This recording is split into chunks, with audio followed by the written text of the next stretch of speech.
Madam, वो madam Betul आ गया। Thank you.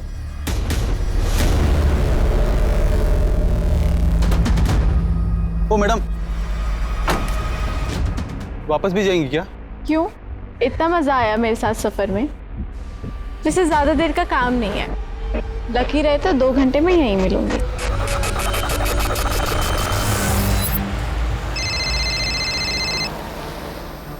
Hello, जी मैं उनका बेटा अरुण बोल रहा हूँ। उनकी तबीयत खराब है, वो बात नहीं कर पाएंगी। जी उनकी तबीयत खराब है। अरे बोला ना तबीयत खराब है, बात नहीं कर पाएंगी।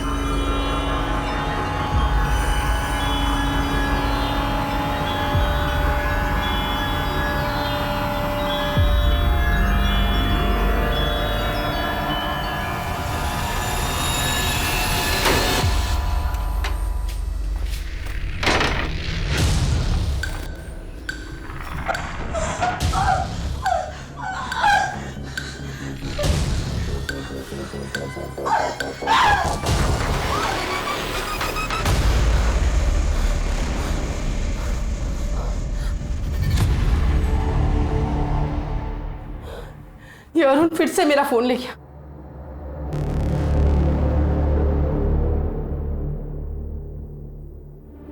मेरा बेटा अरुण बद से बदतर होता जा रहा है।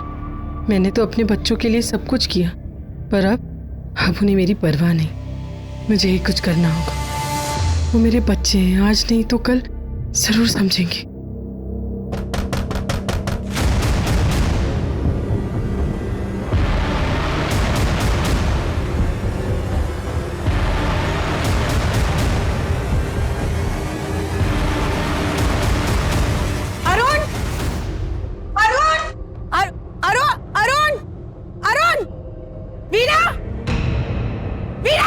क्या है? क्यों गला फाड़ रही है? क्यों आया था अरुण यहाँ? अरे चाहती क्या है आप मेरे बेटे से? जाकर अपने बेटे अरुण से पूछ। आप जैसे लोगों को मुंह ही नहीं लगाना चाहिए था। काम धाम कुछ करती नहीं, महारानी समझती है अपने आप को। मुझे देख, मुझे मेहनत करती हूँ, फैक्ट्री चलाती हूँ, समझी? 2 कमरे के कारखाने पर इतना घमंड अच्छा नहीं है वीना।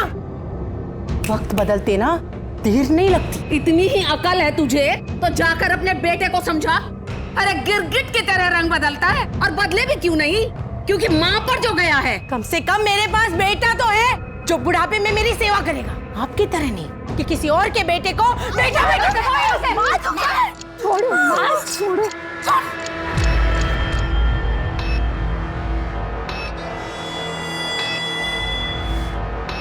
बदतमीज औरत। कारखाना है तो क्या, अपने को क्या समझती है? बट माँ, ये सब क्या चल रहा है? और ये चिट्ठी में क्या है? दिखा। कुछ नहीं, तेरे काम की चीज नहीं है, छोड़ दे। दिखाओ मुझे।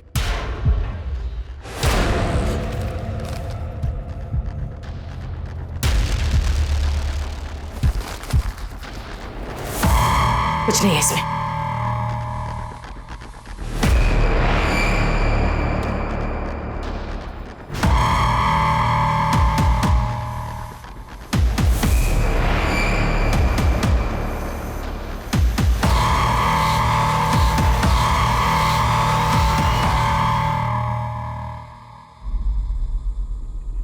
अपनी माँ से बातें छुपाएगा। क्यों गया था उस वीना क्या? रोटी दो ना।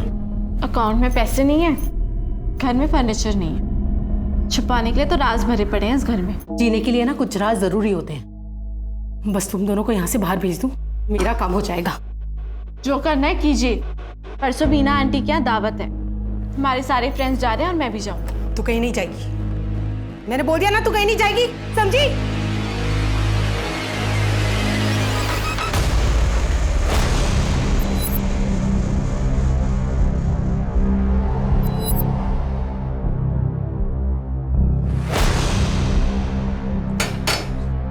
सरला जी, सरला जी, मैं चौहान।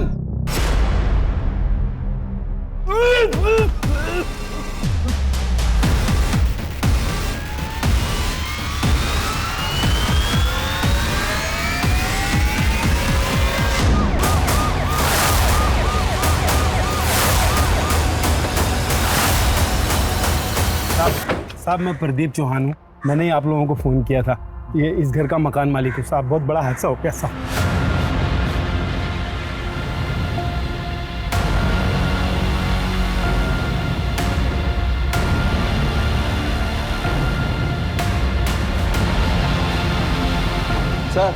सर बॉडीज को देखकर लगता है कि उनको किसी ने एसिड से जलाया होगा।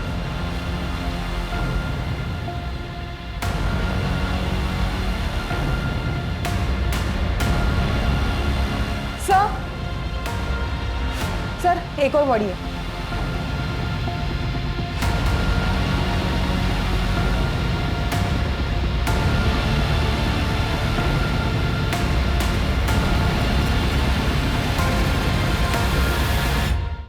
सर टोटल 4 बॉडीज है, 2 आदमी और 2 औरत की। चारों पर एसिड डाला गया है। काफी भीड़ भाड़ वाला मोहल्ला है। इससे में किसी को एसिड डाल के मार डालना या तो बहुत डेयरिंग की बात है या फिर प्लानिंग की। घर में कोई जबरदस्ती घुसा भी नहीं है। इसका मतलब यह है कि मुजरिम इस परिवार को अच्छी तरह से जानता था। क्या नाम है आपका? जी प्रदीप चौहान। कौन कौन रहता था यहाँ पे? जी यहाँ पर सरला और उसके 2 बच्चे। 3 लोग, अंदर 4 लाशें हैं। चौथा आदमी कौन है? उसको तो मैं नहीं जानता। इस परिवार की किसी के साथ दुश्मनी या फिर आपसी रंजिश? नहीं साहब, मुझे तो इस बारे में कुछ मालूम नहीं। ठीक है, जाइए। फॉरेंसिक वाले को बुला लो। चारों बॉडीज पोस्टमार्टम के लिए भेजिए। जी सर। ये पुलिस हमारे घर भी आएगी। मैं जितना समझाऊं, जैसे समझाऊं वैसे करना। ज्यादा होशियारी करने की जरूरत नहीं है। चलो। सर कल उस इलाके के कारखाने में फंक्शन था। ज्यादातर लोग शाम को 5 से 8 बजे तक वहीं थे, इसलिए इतना बड़ा हादसा हो गया और किसी को कुछ पता नहीं चला। हो सकता है कि खूनी इसी मोहल्ले का हो। लोगों ने बताया कि 2 दिन पहले सरला का वीना जायसवाल के साथ मारपीट हुई थी। वीणा जायसवाल कौन? सर वही जिसकी फैक्ट्री में फंक्शन था। किस बात को लेकर हुआ था झगड़ा? सरला के बेटे अरुण को लेकर। सर कहीं ऐसा तो नहीं कि वीना ने फंक्शन के आड़ में ये कांड कर दिया हो सकता है, लेकिन अगर वीणा का झगड़ा सिर्फ सरला के साथ था तो फिर उसने पूरे परिवार को क्यों मार डाला? या फिर यह हो सकता है कि खूनी किसी एक को मारने आया था या फिर उसकी पूरे परिवार के साथ दुश्मनी थी। फिर भी सवाल तो बचता ही है ना, ये चौथा आदमी कौन है? एक काम करो, शहर के सारे थानों में खबर कर दो और पता करो कोई मिसिंग कंप्लेंट आया है क्या। और हाँ, इस एसिड की लैब टेस्ट करवाओ, क्योंकि इतनी बड़ी मात्रा में एसिड किसी को आसानी से नहीं मिलता है। जी सर। तब तक ये भी पता करते हैं कि इस वीणा को सरला के बेटे के साथ क्या दिक्कत थी। तो आप लोगों को लगता है सरला के परिवार को मैंने मरवाया है? एक आसान सा सवाल है वीणा जी, ऐसा क्या स्पेशल हुआ था कि उस दिन आपने पार्टी में इतने सारे लोगों को धूमधाम से दावत दी? सर मेरी फैक्ट्री को एक बहुत बड़ा कॉन्ट्रैक्ट मिला था। मेरी फैक्ट्री में काम करने वाले इसी मोहल्ले के लोग हैं। अब उनके साथ इतनी बड़ी खुशी को सेलिब्रेट करना भी जुर्म हो गया। हाथापाई करना जुर्म है। हमें पता चला है कि मौत से 2 दिन पहले आपका सरला के साथ झगड़ा हुआ था। सर वो खुद लड़ने आई थी, ना जाने क्या चाहती थी मुझसे। अरुण, सरला के बेटे अरुण को लेकर झगड़ा हुआ था ना? इंस्पेक्टर साहब, सरला अपनी दुनिया में रहती थी, मेरा उसके साथ और उसके परिवार के साथ कोई लेना देना नहीं। लेकिन इस मर्डर से किसका क्या लेना देना है ये हम पता लगा के ही रहेंगे। विक्रम, इसके चेहरे को देखकर ही पता लग रहा है कि कुछ छुपा रही है। सर मैंने बाकी के पुलिस स्टेशन में भी चेक किया, कहीं कोई मिसिंग FIR तक नहीं है। ये चौथा आदमी पहेली बना हुआ है, बाकी सारे लोगों के चेहरे तो पहचान में आ रहे हैं। सर मुझे लगता है उस चौथे आदमी के चेहरे पर जानबूझकर ज्यादा एसिड डाला गया ताकि उसका चेहरा कोई पहचान ना सके। हाँ, लेकिन पोस्टमार्टम की रिपोर्ट से कुछ ना कुछ तो पता चल ही जाएगा। उससे पहले एक काम करो, इस अरुण के बारे में पता करो, कहाँ काम करता था, कॉल रिकॉर्ड्स, दोस्त, गर्लफ्रेंड, सारे डिटेल्स चाहिए मुझे। जी सर।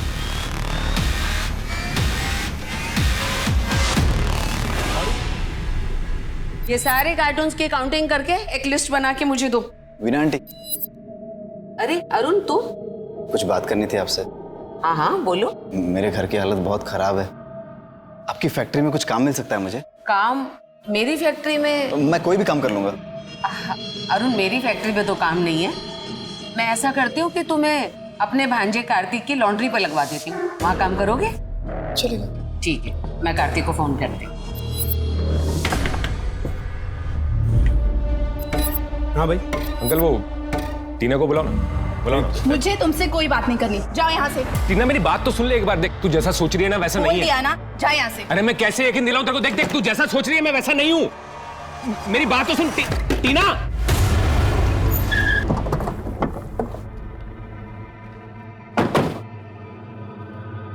लॉन्ड्री। जी सर। अरुण यहाँ पे काम करता था? जी। जिस रात अरुण का मर्डर हुआ कहाँ था तू? साहब मेरी मासी की फैक्ट्री में दावत थी कुछ लोगों की, तो वहाँ पे इंतजाम कर रहा था साहब। फैक्ट्री में लोगों ने बताया कि 9 बजे तो निकला था और 1-1.5 घंटे बाद वापस आया। जी। अरुण के साथ झगड़ा था तेरा? झगड़ा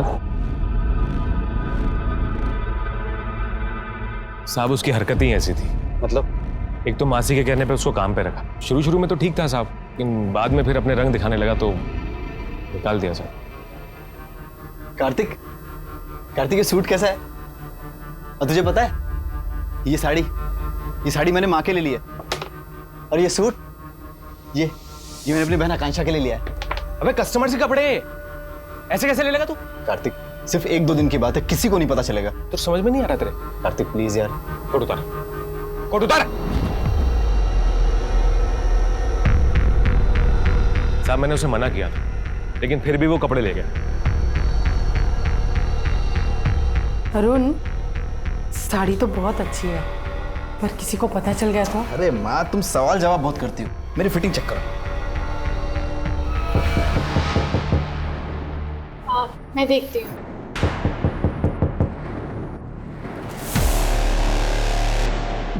तुझे मना किया था ना मैंने, मना किया था ना कि कपड़े मत लेके आना, फिर भी ले आया तू। मेरी बात सुन कार्तिक। कपड़े उतार, ये उतार, सूट उतार। ये आप लोग खड़े हो क्या? कपड़े वापस करो ये जल्दी। कपड़े समझ में नहीं आ रहा, वापस कर। इतने महंगे कपड़े क्यों चाहिए थे अरुण को? पता नहीं साहब, कभी पूछा नहीं मैंने उससे। मोहल्ले के लोगों का कहना है कि कुछ महीनों से जिगरी दोस्त थे तुम लोग, दिन भर साथ में घूमते थे। कुछ आइडिया है उसका मर्डर कौन कर सकता? साहब कोई जिगरी विगरी नहीं थे, अभी साथ में काम करते थे साहब, तो कभी कभी निकल जाते थे साहब घूमने के लिए। फिर जब उसकी हरकतें ऐसी होने लगी तो निकाल दिया मैंने उसे काम से। और कोई जरूरी जानकारी है अरुण के बारे में? हाँ, कोई गर्लफ्रेंड या फिर किसी से दुश्मनी? ये सब ऐसा तो कुछ नहीं था साहब। पिछले महीने से अरुण कुछ अजीब सा हो गया था, कभी कभी अचानक दुकान छोड़ के भी चला जाता था। मैंने एक बार पूछा, बोले रेलवे कॉलोनी जाना है किसी को ढूंढने के लिए, और मुझे आने में देर हो जाएगी। Railway colony? जी सर। सर मुझे कार्तिक थोड़ा टेढ़ा लग रहा है, लगता है कुछ छुपा रहा है। एक काम करो, अपने खबरियों को काम पे लगाओ और उसकी पूरी कुंडली निकालो, ढूंढो ये किससे मिलता है, क्या करता है। और एक काम, अरुण की फोटो देके कांस्टेबल को भेजो रेलवे कॉलोनी और पता करो कि अरुण किसको ढूंढ रहा था। हर एक से पूछो, चाय वाला, पान वाला, सबसे। जी सर।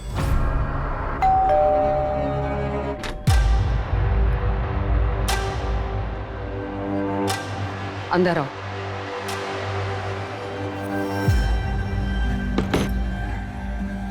टीना जी, वो कार्तिक घर पर आया था। कार्तिक ने मुझे बताया। तुम्हारी बेटी को दिक्कत क्या है उससे? टीना जी, उसे लगता है कि वो... चुप, एकदम से चुप।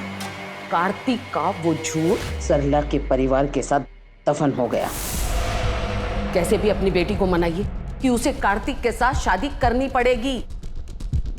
सर मोहल्ले के लोगों ने बताया कि अरुण का जॉब छूटने के बाद से वो काफी चिड़चिड़ा हो गया था, छोटी छोटी बात पर भी गुस्सा करता था। इवन सरला जी के घर से भी झगड़ों की आवाजें आती थी। मेरी खुशी के लिए किया? हाँ? अरुण के स्वभाव में जो बदलाव हुआ है उसकी वजह कुछ और है। सर एक अजीब बात है, वीना की सरला से दुश्मनी थी, वक्त बदलते ना देर नहीं लगती। और कार्तिक की सरला के बेटे अरुण से। कहीं ऐसा तो नहीं कि इन दोनों ने मिलकर आपसी रंजिश में सरला के पूरे परिवार को... एक काम करो, इस वीणा और कार्तिक की पूरी इंफॉर्मेशन निकालो। जी सर।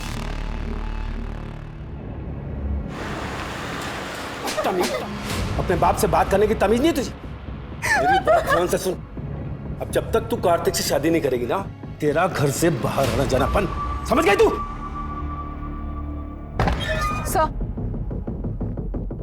सर ये रही अरुण की कॉल रिकॉर्ड।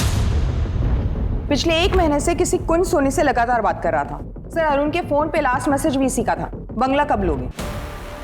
अरुण बंगला क्यों लेने वाला था? पता करो ये बंगले की डील क्या है। Right sir. हाँ मैंने मैसेज किया था अरुण को, पर मर्डर नहीं किया मैंने।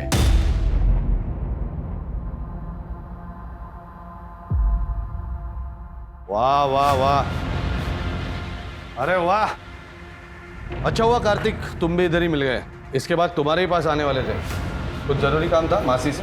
हमें जो स्टेटमेंट देना था उसकी तैयारी करोगे ना सर? हमें क्या जरूरत है कुछ छुपाने की? अगर आप छुपा नहीं रही है तो फिर कार्तिक छुपा रहा होगा, है ना? कार्तिक क्यों छुपाएगा इंस्पेक्टर साहब? कार्तिक के पास कोई वजह नहीं उन्हें मारने की। है ना, वजह है। अरुण की वजह से तो कार्तिक और टीना की सगाई टूटी थी। चौंकिए मत, पुलिस के खबरी हर जगह होते हैं। और ताज्जुब की बात यह है मैडम कि इस फैक्ट्री में जो पार्टी चल रही थी उस पार्टी से आप खुद गायब थी 1 घंटे के लिए, अपने भांजे की तरह। इंस्पेक्टर साहब, मेरी फैक्ट्री का टेम्पो आया था बैक डोर पर, मैं माल उतरवाने गई थी। अगर आपको यकीन नहीं तो मैं ड्राइवर का नंबर दे देती हूँ, बात कर लीजिए। अरुण को बंगला पसंद आ गया था, इसलिए वो अपनी माँ को लेकर आया था घर किराए पर लेने के लिए। अरुण ये बंगलो बुक करने आया था? ये पूरा फर्निश्ड है, उधर डाइनिंग रूम है। माँ देख लो, उधर एक रूम और है, आओ वो भी दिखा देता हूँ, आइए। चलो।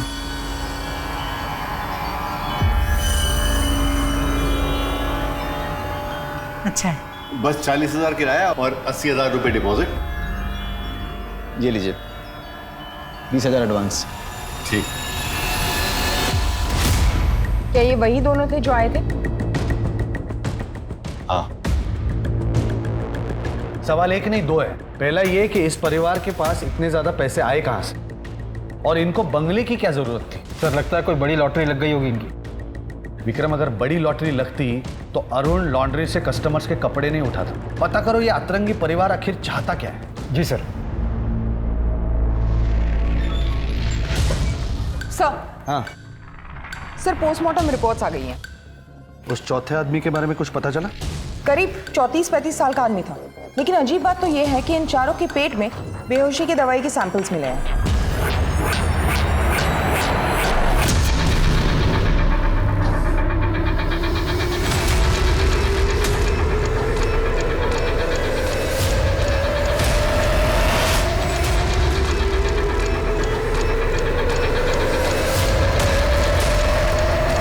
लेकिन इन चारों ने वो दवाई खाई ही क्यों? सर, सरला जी के रिपोर्ट्स में दवाई के 7 साल मिले हैं। शायद उनकी कोई ट्रीटमेंट चल रही थी। एक काम करो, उस मोहल्ले के केमिस्ट से पूछो क्या सरला जी उनसे मेडिसिन लिया करती थी। हाँ राइट सर। मैंने कितनी बार कहा है 5 बजते ही मुझे अपनी कॉफी चाहिए, कोई सुनता ही नहीं है मेरी बात। बबलू से कह रही थी बाहर का सोफा साफ कर दे, लेकिन अब तक किया नहीं। इतने सारे नौकर हैं, सबको नौकरी से निकाल दूंगी मैं।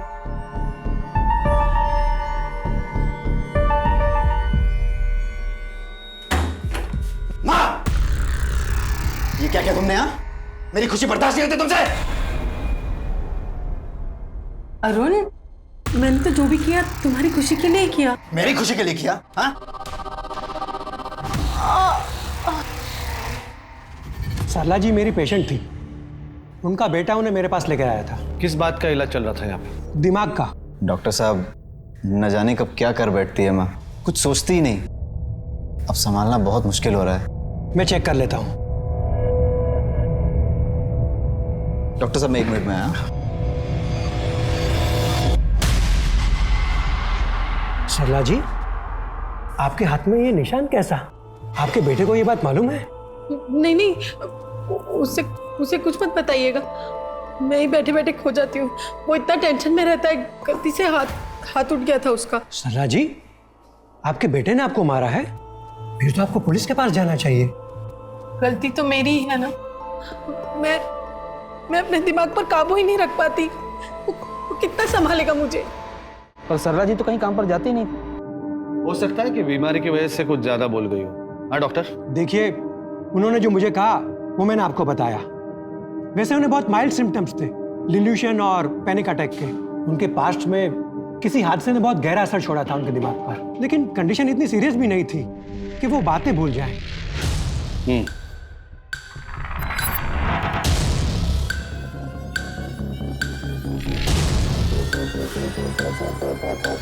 मंगला?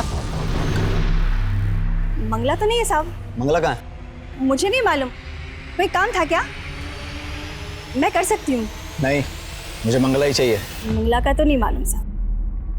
हेलो, हाँ, भूषण घर आया था क्या?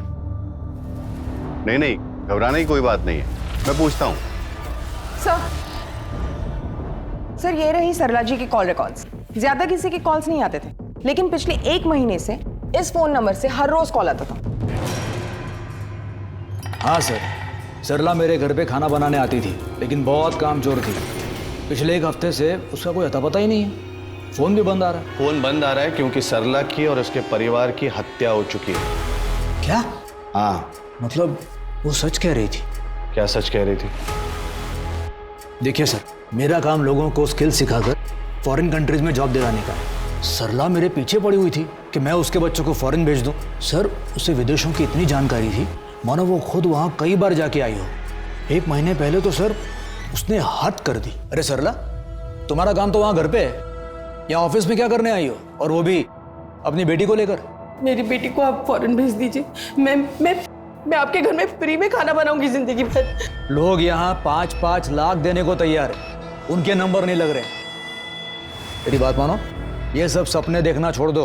वो लोग मत देंगे, मैं आपका हाथ जोड़ती हूँ, आप इन्हें बाहर भेज दीजिए। वो लोग बंद करो ये नाटक। कौन मार डालेगा आपने पूछा नहीं? मुझे आइडिया नहीं है सर, मुझे लगा कि वो नाटक कर रही है, इसलिए सर उस दिन जब उसकी बेटी मेरी ऑफिस में आई थी।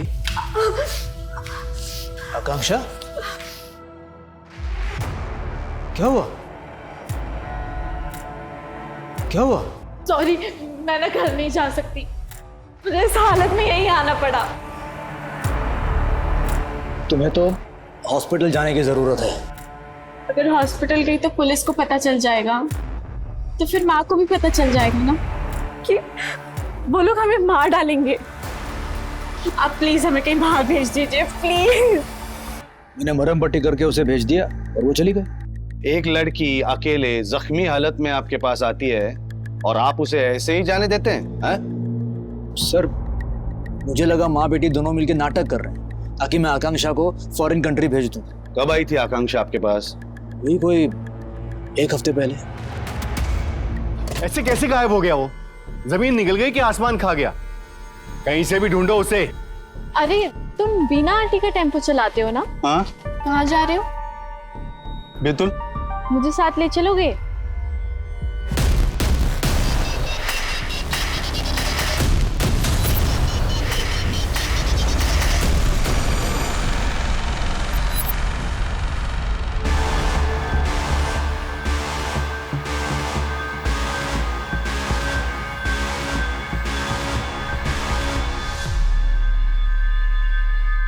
शहर में अब तक किसी भी ऐसे आदमी के बारे में मिसिंग रिपोर्ट दर्ज नहीं हुई है। इसका मतलब यह है कि ये जो चौथा आदमी है, इसके बारे में हमारे पास कोई भी सुराग नहीं।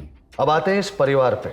बंगला किराए पे लेने से लेकर आकांक्षा को चोट लगने तक, बीच में वीणा और सरला की हाथापाई होना, अरुण को जॉब से निकाले जाना, इस परिवार के बारे में जितने भी हादसे हुए हैं वो पिछले 1 या 2 हफ्तों में हुए।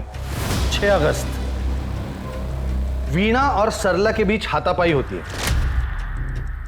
उसके 3 दिन बाद यानी 9 अगस्त को पूरे परिवार की हत्या हो जाती है और उसी दिन वीणा के फैक्ट्री में दावत थी। उससे 15 दिन पहले अरुण को जॉब से निकाला गया था और जिस दिन अरुण को जॉब से निकाला गया था उससे 10 दिन पहले अरुण ने बंगला बुक किया था और इस सब में आकांक्षा को चोट लगी। अगर हम ये सारी कड़ियां जोड़ दे तो हमें कातिल का पता चल जाएगा। रेलवे कॉलोनी में अरुण किसे ढूंढ रहा था पता चला? सर, अभी तक तो कुछ पता नहीं चला। और वो एसिड कहां से लिया गया था?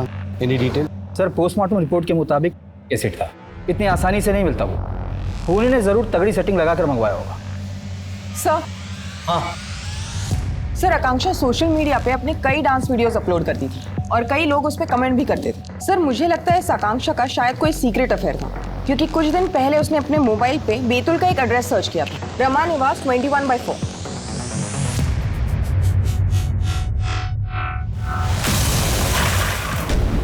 मैडम, वो मैडम, बेतुल आ गया। Thank you.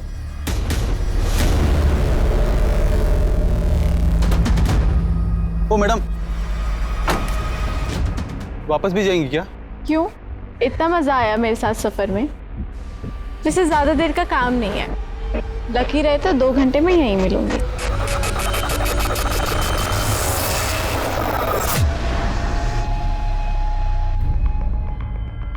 आकांक्षा के सारे वीडियोस लाइक करता था तू, उसी की वजह से तुझमें और अरुण में झगड़ा हुआ है ना?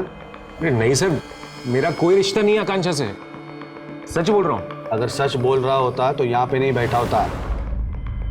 ठीक से याद करके बता, तेरे मासी के फैक्ट्री में जिस दिन दावत थी वहां से गायब होकर कहाँ गया था तू? सर बताया तो था। फिर से झूठ बोलेगा ना साले, ऐसी लात मारूंगा चमक ना भूल जाएगा। लोगों ने देखा है तुझे नशे में धुत, हाथ में बोतल, फैक्ट्री के पीछे गया, वहां से गायब हो गया। कहाँ गया था? सर उस दिन थोड़ा ज्यादा पी ली थी तो याद नहीं रहा कहाँ गया, इसलिए झूठ बोल दिया सर। देख अभी भी टाइम है, सच बोल दे वरना अंदर कर दूंगा। मैं जो कह रही हूँ वही सच है। तेरे पापा मर चुके हैं, मेरे और अरुण के अलावा तेरा कोई रिश्तेदार नहीं है। झूठ झूठ झूठ झूठ। मैं जानती हूँ कि आप लोग जरूर मुझसे कुछ छुपा रहे हो। देख आकांक्षा, अरुण ने सब इंतजाम कर लिया है। जैसे ही तेरी शादी होगी ना, हम तुझे दुबई भेज देंगे।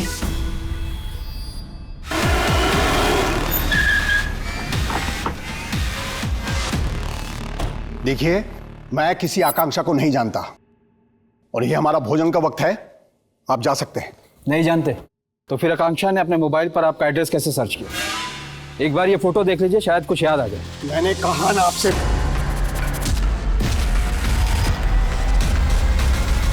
ये तो देवयानी है, मेरी पत्नी, और ये दोनों मेरे बच्चे हैं।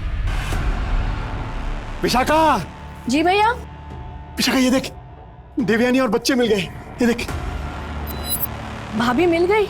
आपने कभी अपने बीवी और बच्चों को ढूंढने की कोशिश नहीं की? सर पिछले 12 साल से ढूंढ रहा हूं मैंने। अरे मैं क्यों आकांक्षा के पीछे पड़ूंगा सर, मेरी तो शादी होने वाली है अगले महीने टीना से। कौन टीना? चौहान की बेटी सर, टीना। वो मकान मालिक चौहान शादी टीना से कर रहा है, अय्याशी करने कहीं और जाता है। हाँ? इस केस के पहले दिन से नजर रख रहा हूं तुझ पे। कल कहाँ गया था याद है कि याद दिलाऊं?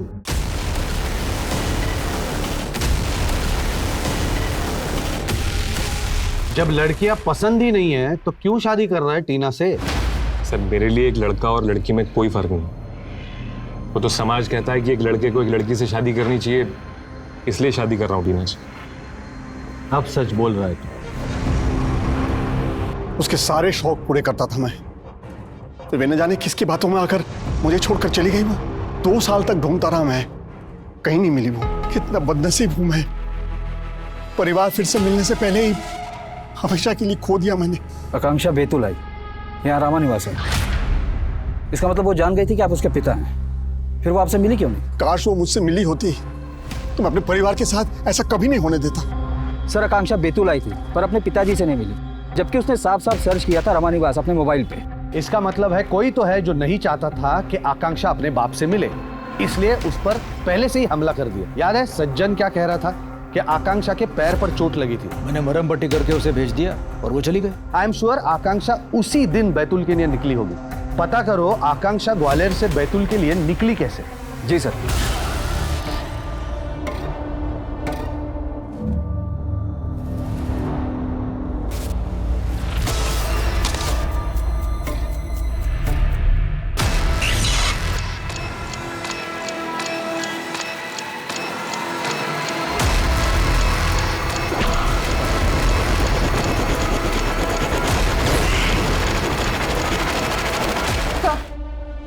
सर ये कुंज सोनिया, जिनका बंगला अरुण ने बुक किया था। सर इनके बंगले का केयर टेकर भूषण तोमर 9 तारीख से गायब है। 9 तारीख से? 9 तारीख को तो सरला के परिवार की हत्या हुई थी। सब जगह मालूम किया सर, उसका कुछ पता नहीं। बैतूल में उसके दोस्तों तक को फोन किया। बैतूल में? भूषण बैतूल से था? हाँ। क्या उम्र होगी भूषण की? आधार कार्ड के हिसाब से तो 35 का था। सर मैंने मोहल्ले के लोगों से पूछताछ की आकांक्षा के बारे में, तो पता चला कि वो 1 हफ्ते पहले टेम्पो ड्राइवर विनय के साथ गई थी। पता करो ये ड्राइवर अभी है कहाँ? हो सकता है ये चौथी लाश इसी की। बातें बनाने से कुछ नहीं होगा मैडम, आपके खिलाफ सबूत है हमारे पास। क्या सबूत है? यही ना कि मेरा ड्राइवर आकांक्षा को लेकर बैतूल गया था। इंस्पेक्टर साहब, मेरी फैक्ट्री का सारा सामान बैतूल से ही आता जाता है। हर महीने अलग अलग ड्राइवर कॉन्ट्रैक्ट पे लगते हैं। अब उनकी हरकत की जिम्मेदारी मेरी तो नहीं बनती ना। जब तक सच नहीं बोलती रिमांड में रखो इन्हें। सर भूषण और टेम्पो ड्राइवर विनय के कॉल रिकॉर्ड चेक किए, पर इनमें से कोई भी सरला, अरुण या आकांक्षा से फोन में टच में नहीं था। सर ये वही औरत है जिसे अरुण इतने दिनों से ढूंढ रहा था। साहब मैं मंगला।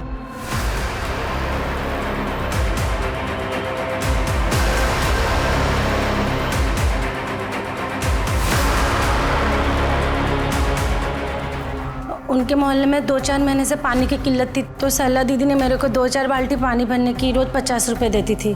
अरुण क्यों ढूंढ रहा था तुम्हें? साहब वो मेरे को मारने के लिए ढूंढ रहा था।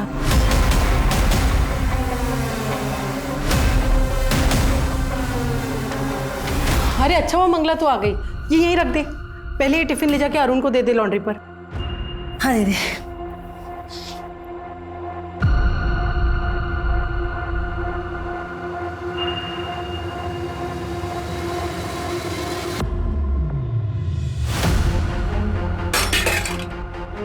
मंगला, मंगला, मंगला।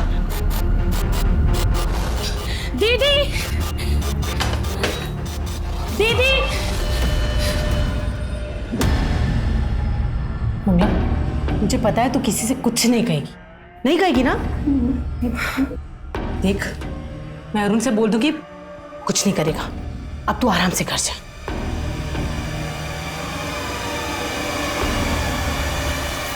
इसलिए उस अरुण से छुपती थी मैं। ठीक है, जाओ तुम। सर इसलिए अरुण पिछले महीने से इतना चिड़चिड़ा हो गया। एक काम करो, कार्तिक, टीना और उसका बाप चौहान सबको थाने में बुला लो।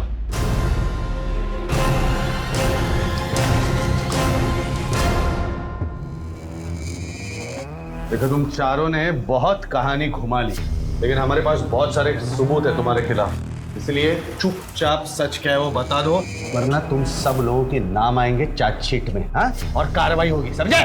मैंने कुछ नहीं किया। मैंने तो कार्तिक से उसी दिन सगाई तोड़ दी थी जिस दिन मुझे उसका पता चला था। किसने बताया तुम्हें? सरला आंटी ने। तो कार्तिक से सगाई तोड़? क्या हुआ, क्या कह रही हैं आप? कार्तिक सिर्फ मेरे बेटे अरुण है, वो दोनों एक दूसरे से बहुत प्यार करते हैं। तुम सगाई तोड़ दोगी ना? हाँ, तोड़ दोगी ना? कोई भी अपने बेटे के बारे में इतना बड़ा झूठ नहीं बोलेगा, इसीलिए मैंने रिश्ता तोड़ दिया। पापा फोर्स करते थे कार्तिक से शादी करने के लिए, क्योंकि इनके और वीना आंटी के बीच बिजनेस डील थी। सब कुछ सही चल रहा था, लेकिन अरुण की माँ ने एक झटके में मेरी लाइफ बर्बाद कर दी। बस तेरी माँ का दिमाग तो ठीक है? क्या बोल के रही हो टीना को? कार्तिक, एक ना एक दिन तो सबको पता चलना था यार। क्या पता चलना था? अब मैं तेरे जैसा नहीं हूँ। मुझे लड़का लड़की दोनों पसंद है, समझ रहा तू? सब तेरी वजह से। तू निकल मेरी दुकान से। तू यहाँ काम नहीं करेगा, तू निकल यहाँ से। कार्तिक निकल, मैं क्या बोल रहा हूँ? कार्तिक शांत हो जाए यार। तेरी जो माँ है ना, वो तेरी सबसे बड़ी दुश्मन है। तू भाई कुछ भी कर, लेकिन भाई बस मेरा पीछा छोड़ दे यार प्लीज। क्या जरूरत थी सब करने की? क्या गलत किया मैंने?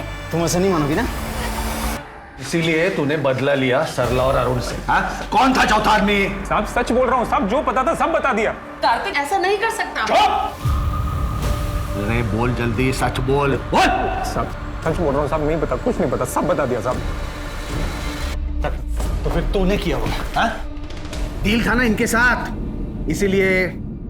और सरला की वजह से ये शादी टूटी, इसलिए तूने किया ना? बोल जल्दी। नहीं साहब, हमने किसी को नहीं मारा साहब। जहाँ तक मुझे पता है, वीना जी अरुण को लेके ज्यादा परेशान थी, उन्होंने ही मरवाया होगा साहब। ये क्या बकवास कर रहे हैं चौहान साहब?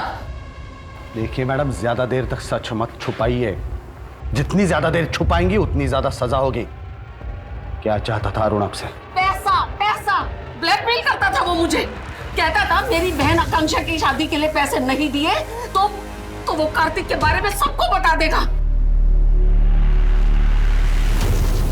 अरुण, अरुण, अरुण, अरुण। इसीलिए उस दिन आपने फैक्ट्री में पार्टी रखी, ताकि पूरा परिवार खत्म हो जाए और किसी को आप पर शक भी न हो। लेकिन शायद आप नहीं जानती थी कि जो मिठाई आपने सरला के घर भेजी है वहां भूषण भी था। किसके साथ भेजी थी? इस चौहान के साथ? नहीं साहब, मुझे तो डायबिटीज है।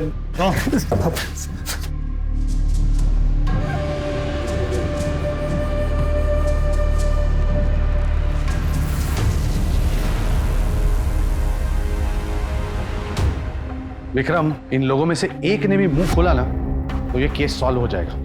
अगर माने तो ठीक, नहीं तो हर एक को अलग अलग रिमांड में लेते हैं। सर मुझे लगता है अगर चौहान पर प्रेशर डाले तो सरेगी। ठीक है सर, सरला की फैमिली को जलाने के लिए जो एसिड यूज हुआ था वो भूषण के घर डिलीवर हुआ था। इसका मतलब है भूषण वो एसिड लेकर सरला के घर गया पूरे फैमिली को जलाने के लिए। सर इस केस में हर मोड़ तो नया रंग गया।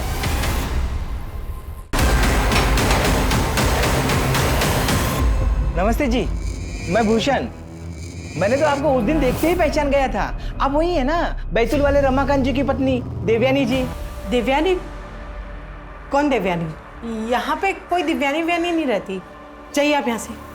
अरे जाइए ना यहाँ से।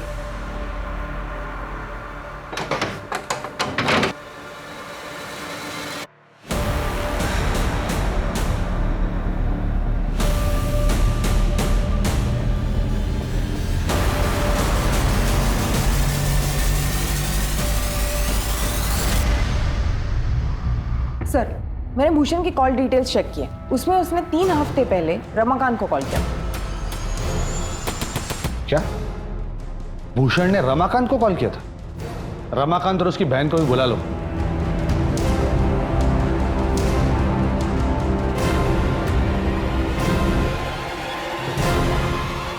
रमाकांत बैतूल का इतना बड़ा बिजनेसमैन ग्वालियर में बंगलों की देखरेख करने वाले के कांटेक्ट में क्यों था? भूषण की बात कर रहा हूं मैं, कॉल रिकॉर्ड्स हैं हमारे पास। बैतूल के ज्यादातर लोग हमारे परिवार को जानते हैं, भूषण भी जानता था। उसने ही फोन करके मुझे देवयानी के बारे में बताया, लेकिन मुझे देवयानी और बच्चों को वापस नहीं लेना था। मैंने ही मदद की थी भाभी को घर से भागने के लिए। मैंने अपने गहने भी दे दिए थे उनको। पहले 7-8 साल तो वो उन्हें बेच के ही अपना घर चलाती थी। बाद में वो खत्म हो गया तो अरुण को काम करना पड़ा। भाभी ने मुझे फोन करके अपना एड्रेस दे दिया था। मैं हर साल उसी एड्रेस पे एक खाली चिट्ठी भेजा करती थी ताकि उन्हें ये पता चले कि मैं ठीक हूँ। पहले ही भाभी अपने बच्चों के लिए इतने मुश्किल से जी रही थी और मेरे भैया ने उन सबको मार डाला। मैंने किसी को नहीं मारा सर। जिस दिन वो मेरा घर छोड़कर चली गई थी, मेरे लिए तो वो उसी दिन मर गई थी। आकांक्षा उर्फ कृतिका बैतूल गई थी अपने बाप को ढूंढने, लेकिन उसे क्या पता था कि रमा निवास में रमाकांत नाम का जानवर रहता है। हाँ, आकांक्षा आई थी मुझसे मिलने। कौन हो तुम? अंदर कैसे आ गई? आप कौन हो और मेरी माँ का फोटो आपके साथ कैसे? ये तो कृतिका है। हाँ, कितनी बड़ी हो गई है। तेरे माँ और भैया कहाँ हैं? आप मेरे पापा हो, पर माँ ने कहा था कि पापा तो मर चुके हैं। अरे झूठी है वो औरत। बता ना, उनका एड्रेस क्या है? आपकी बेटी आपसे इतने दिनों बाद मिली है और आप एड्रेस के बारे में पूछ रहे हैं। अरे मेल मिलाप तो होते रहेगा, तो एड्रेस तो बता। बता। कृतिका! किस्मत अच्छी थी मेरी कि आकांक्षा भागने के 2 दिन के बाद ही भूषण का फोन आ गया और एसिड का बॉक्स मैंने भूषण के यहाँ भिजवा दिया। ये ले, ये गिफ्ट मेरे फैमिली वालों के लिए है। तूने कहा था ना देवयानी तुझसे नाराज है, तो जब तक उसका मूड ठीक नहीं होगा वो मुझसे भी ठीक से बात नहीं करेगी। ये देवयानी की फेवरेट मिठाई है, तू कैसे भी करके ये मेरे फैमिली वालों को खिला दे। आप नहीं आएंगे? अरे आऊंगा ना, जैसे उनका मूड ठीक हो गया मैं आ जाऊंगा, तुझे भी इनाम दूंगा। अरे साहब, लेकिन सुन, तब तक ये किसी को नहीं बताना कि ये गिफ्ट और मिठाई मैंने भेजे। सॉरी सरला जी, मुझे गलतफहमी हो गई थी, मुझे माफ कर दीजिए। ये लीजिए मिठाई, मुंह मीठा कीजिए। ये मिठाई, ये गिफ्ट, ये सब किस लिए? अरे वो क्या हुआ कि कौन साहब जब बंगला बुक होता है तो हर किसी को मिठाई भिजवाते हैं, गिफ्ट भी देते हैं, पर इस बार भूल गए तो उन्होंने मुझे भेजा है। लीजिए लीजिए मिठाई लीजिए, मुंह मीठा कीजिए। ये तो माँ की फेवरेट मिठाई है।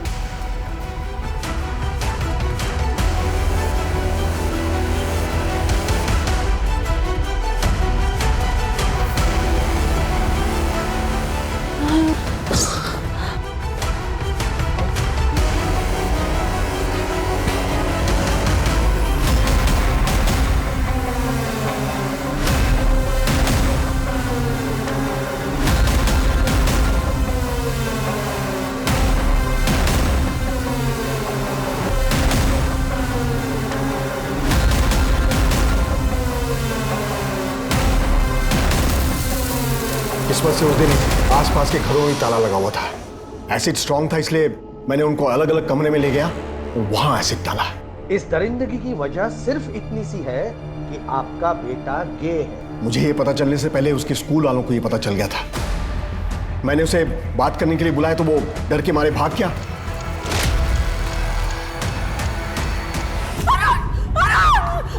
क्या कर रहे हो तुम?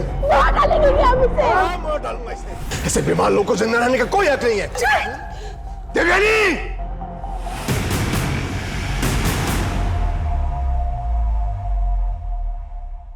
रमाकांत ने अपने आसपास अपने अभिमान, अपने गौरव का एक ऐसा जाल बुन लिया था जिसमें उसे अपना ही बेटा दुश्मन नजर आने लगा। यही पहली दस्तक थी जुर्म की रमाकांत पर, जब उसने अपनी मर्यादा को बचाने के लिए अपने ही बेटे को मारने का फैसला किया। हम दाद देते हैं सरला के जज्बे की, जिसने हर वो कोशिश की जिससे वो अपने बच्चों की जान बचा सके। लेकिन रमाकांत ये कभी नहीं समझ पाया कि हत्या सिर्फ हत्या होती है। और ऐसे ही लोगों से हमें सतर्क रहना है जो अपने अहम के लिए किसी भी हद तक गिरने को तैयार रहते हैं। और जैसे कि मैं हमेशा कहता हूं, सतर्क रहें, सुरक्षित रहें। जय हिंद।